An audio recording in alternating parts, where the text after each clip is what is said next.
कृषि र भूमिको सम्बन्धमा नेपाल सरकारको ध्यान आकर्षण गराउनको निम्ति मैले पाएको यो 15 मिनेट खर्च गर्ने विचार गरेको छु। कृषि र भूमि मानव जातिको उत्पत्ति, जन्म, विकास, मृत्युसित सम्बन्धित छ। यसको सदुपयोग गर्नुपर्दछ र यसलाई दुरुपयोग गरियो भने मानव जातिले सबभन्दा ठूलो नोक्सानी बेहोर्न पर्छ। त्यसो भएर मैले यस सम्बन्धमा पूर्ववर्ती सरकारहरूलाई पनि नीति कार्यक्रम बनाउँदाखेरि मैले सहयोग गरेको थिएँ। सौभाग्यले हो कि दुर्भाग्यले नेकपा एमाले र नेकपा माओवादी केन्द्रको संयुक्त घोषणापत्र, चुनावी घोषणापत्र बनाउँदाखेरि म संयोजक थिएँ। मैले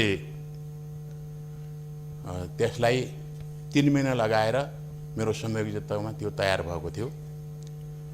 त्यसमा सबभन्दा पहिलो प्राथमिकतामा कृषि र भूमिको सम्बन्धमा उल्लेख गरिएको छ।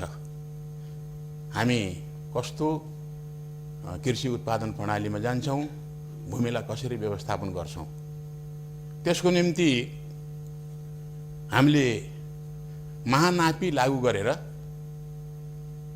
हाम्रो कृषि भूमिको, हाम्रो देशको सम्पूर्ण मानव जातिलाई, नेपालीहरूलाई आवश्यक पर्ने हाम्रो भूमि कहाँ कति छ, सदुपयोग भएको छ अथवा दुरुपयोग भएको छ, त्यसको निम्ति महानापीबाट मात्र त्यसको थाहा हुन्छ। त्यसपछि बल्ल हामीले भूमिको हदबन्दी कसरी गर्ने, त्यसरी यदि हामीलाई भूमि प्राप्त भएको छ भने त्यो भूमिलाई अरू किसिमले कसरी प्रयोग गर्ने भन्ने व्यवस्था गर्न सकिन्छ। त्यसो भएर महानापी पछि भूमिको उपयोग कसरी गर्ने भनेर भन्ने सम्बन्धमा हामीले पहिलेदेखि नै त्यस्तो कानुन बनाउने कोसिस गरेका थियौँ। त्यो बनेको पनि छ। त्यसपछि त्यो लागू हुन्छ। र हामीले के देख्यौँ भने नेपालको कृषि भूमि सीमित छ। अरू पनि भूमि सीमित हुन्छ, तर जनसङ्ख्या त बढिरहेको छ। जनतालाई भूमिमा आधारित गराउने हो र भूमि नै बाँडचुँड गरेर टुक्राउँदै जाने हो भने के होला भन्दा एक दिन यस्तो स्थिति आउनेछ कि हाम्रो भूमि सम्पूर्ण रूपले समाप्त हुनेछ र त्यसलाई उपयोग गरेर मानिस बाँच्ने अवस्था भन्दा पनि भूमि टुक्रिएर कसको स्वामित्वमा कति छ भनेर भन्ने विषयमै हामी अल्झनेछौँ। त्यसो भएर अब हामीले भूमिलाई टुक्रिएर बाँड्ने अवस्थामा जान हुन्न। त्यसो भएर हामीले भूमि सुधार लागू गरौँ र अव्यवस्थित जति पनि हाम्रा बस्तीहरू छन्, अव्यवस्थित रूपमा अतिक्रमण गरेर लामो समयदेखि बसेका किसानहरू छन्, सुकुम्बासी छन्, भूमिहीन छन्, यिनीहरूको समस्या कसरी समाधान गर्ने भनेर भन्ने सम्बन्धमा हामीले विकल्पमा जानुपर्छ। त्यस भएर हामीले त्यो समस्या समाधान गर्ने सम्बन्धमा सामाजिक न्यायको सिद्धान्तलाई अवलम्बन गरेर पहिला भूमि सुधार लागू गरौँ, त्यसबाट जमिन हामीले कति प्राप्त गर्छौँ, त्यसपछि भूमिहीन सुकुम्बासीहरूलाई पनि जमिन बाँड्न सकिन्छ। तर भूमिहीन सुकुम्बासीको समस्या के हो? के जमिन पाउने नै हो? जमिनले मात्रै समस्या समाधान गर्छ? यो त जबसम्म नेपालको अथवा कुनै पनि देशको जमिनमाथि व्यक्तिगत स्वामित्व कायम हुन्छ, सुकुम्बासी बन्ने प्रक्रिया त्यहीँबाट सुरु हुन्छ, भूमिहीन बन्ने प्रक्रिया त्यहीँबाट सुरु हुन्छ। हाम्रो देशमा अहिले कृषि भूमि जम्मा 26 लाख हेक्टर छ। तर त्यो कृषि भूमिको टुक्रा कति भएको छ भन्दाखेरि पोहोर साल 4 करोड टुक्रा चाहिँ भइसकेका छ। त्यो 4 करोड टुक्रामा तपाईले कसरी चाहिँ कृषि उत्पादन गर्नुहुन्छ र देशलाई आत्मनिर्भर बनाउनुहुन्छ, जबसम्म तपाईले अत्याधुनिक प्रविधि प्रयोग गरेर त्यसलाई उत्पादनमा लैजानुहुन्न, भूमिलाई त्यसरी प्रयोग गर्न सक्नुहुन्न, तबसम्म उत्पादनमा हामी आत्मनिर्भर पनि हुन सक्दैनौँ, बाहिर पठाउने त कुरै छैन। त्यसो भएर हामीले त्यो त्यसरी उत्पादन गर्ने हो भने, अत्याधुनिक मेसिन प्रयोग गरेर उत्पादन गर्ने हो भने त्यो 4 टुक्रा जमिनलाई हामीले मिसाउनु पर्दछ, चक्लाबन्दी गर्नुपर्दछ। त्यो सम्भव छ? छैन। त्यसो हो भने यो जमिन राज्यले किन्नु पर्दछ। पहिले जमिनदारीको आधारमा कृषि भूमि गएको हुनाले जफ्त गर्ने नीति थियो, तर अब नेपालको भूमि जो कृषि भूमि छ त्यो 1 टुक्रा पनि जमिनदारी जमिन छैन। त्यो सबै अनेक हिसाबले कमाएर, रगत पसिना बगाएर कमाएको पैसाबाट लिएको जमिन छ। त्यो जमिनलाई चलन चल्तीको भाउमा सरकारले खरिद गर्ने र अनि त्यसलाई लिजमा दिने र त्यो कहाँनिर कसरी उपयोग गर्ने हो भन्ने ठाउँमा हामी नजाँदासम्म हामीले जमिनको सदुपयोग पनि गर्न सक्दैनौँ र हामीले भूमिहीन र सुकुम्बासी जन्माउने प्रक्रिया पनि हामी बन्द गर्न सक्दैनौँ। किन बन्द गर्न सक्दैनौँ भने मलाई थाहा छ 48 सालमा म निर्वाचित हुँदा, त्योभन्दा पहिले अब निर्वाचित हुँदा वन सुदृढीकरण आयोग थियो। शैलजा आचार्य वनमन्त्री हुनुहुन्थ्यो र उहाँकै नेतृत्वमा वन सुदृढीकरण आयोग बनाएको थियो। त्यो पञ्चायत कालदेखि निरन्तर जारी भएको थियो। त्यो वन सुदृढीकरण व्यापक रूपमा वन अतिक्रमण भएपछि त्यो वनलाई सुरक्षित गर्ने, अतिक्रमण भएको जमिनलाई कसरी सुकुम्बासी भूमिहीनहरूलाई वितरण गर्ने भनेरै राम्रो मनले त्यो सिर्जना गरिएको थियो आयोग। पछि नेकपा एमालेको हाम्रो सरकार बन्यो र पार्टीले भूमि सुधार लागू गर्ने फैसला गर्यो, तर सरकारले भूमि सुधार लागू हुन सक्दैन भनेर भन्यो र त्यसो भए त्यही वन सुदृढीकरण आयोगलाई भूमिहीन सुकुम्बासी समस्या समाधान आयोग बनाऊ भनेर भन्ने फैसला गर्यो। त्यसै अनुसार सुरु भयो र त्यो 9 महिनाको सरकारले काम गर्न पाएको भूमिहीन सुकुम्बासी समस्या समाधान आयोगले काम गर्न पाएको अवधि 6 महिना 7 महिना भन्दा थिएन, तर पनि सकेसम्म उसले चाहिँ काम गर्यो। त्यहाँदेखि यतातिर अब अहिले चाहिँ फेरि सरकारले त्यो भूमिहीन सुकुम्बासी समस्या समाधान आयोग बनाउने घोषणा गरेको छ। यो भयो भने 10 वटा कि 11 वटा आयोग बन्छन्। हामीले जस बेला यो वन सुदृढीकरण आयोग बनाएका थियौँ त्यस बेला हामीले अनुमान गरेका थियौँ 20 लाख परिवार नेपालमा घरबार विहीन छन्। सुकुम्बासी, मुक्त कमैया, कमलरी, हलिया सबै गर्दाखेरि त्यो हामीले अनुमान गरेका थियौँ। अहिले मैले सुन्दैछु गएको अहिले बिगडित भएको आयोगले भूमि आयोग, यो भूमि आयोग पनि पहिले एउटा नाम थियो, अदालतमा सर्वोच्च अदालतमा मुद्दा परेको हुनाले त्यसलाई भूमि आयोग बनाएको छ। काम उही हो। यसको चाहिँ अनुसन्धानमा 16 लाख भूमिहीन सुकुम्बासीहरूले आवेदन दिएका छन् र आयोगले प्रति परिवार 5 कट्ठा दिने विचार गरेको छ। पहाडमा रोपनीमा त्यही बराबर, तराईमा 5 कट्ठा दिने भनेर भनेको पनि मैले सुने। मैले यसो हिसाब गरेँ, 5 कट्ठा दिँदाखेरि कति चाहिँ हुँदो रहेछ भने 4 लाख हेक्टर हुँदो रहेछ।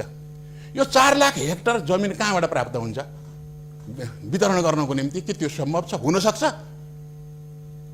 हाम्रो जङ्गल फडानी गर्ने भन्दा, जङ्गल अतिक्रमण गर्ने भन्दा अर्को उपाय छैन। मैले नेपालको संविधानलाई हेरेँ, यो समस्या समाधान गर्नको निम्ति त्यसले के भनेको छ? आम रूपमा भूमि सुधार लागू गर, सामाजिक न्याय स्थापित गर्नको निम्ति भूमिहीन सुकुम्बासी र दलित विभिन्न जातिहरू जो पछाडि परेका छन् उनीहरूलाई